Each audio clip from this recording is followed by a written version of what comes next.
মামা আমি হবে একটা ভয়েস দিতেছি, এই ভয়েসটা মামা সবাইরে দিবি, কেউ যাতে বাদ না যায়। যত মানুষের লগে তোর অ্যাড আছে সবাইরে কবি এই ভয়েসটা যাতে সবাইরে পাঠায়। শেখ হাসিনা একটা জিনিস যদি খেয়াল করস মামা, খেয়াল করলে দেখবি শেখ হাসিনা কিন্তু জাতিসংঘের কাছে কইছে যে ওই আঙ্গরে রাজাকার কয় নাই, বা ওই আঙ্গ সুরক্ষার লিগা, ছাত্রদের সুরক্ষার লিগা ওই সেনাবাহিনী, বাংলাদেশের ভিতরে সেনাবাহিনী, র্যাব, বিজিবি এগুলা দিছে।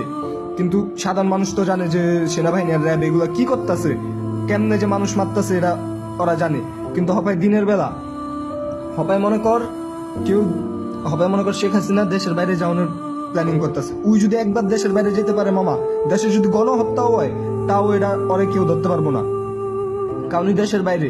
আর ওই র্যাব যে কয়টা খবর পাইছস যে ছাত্রলীগের একটা জিনিস কিন্তু জানোস, ছাত্রলীগের পোলাপাইন হপায় সবাই সামনে আইতেছে না, অল্প কয়েকজন আইছে, বাকি সবাই সব জায়গায় লুকায় রইছে। ওরা আজকে গণহত্যা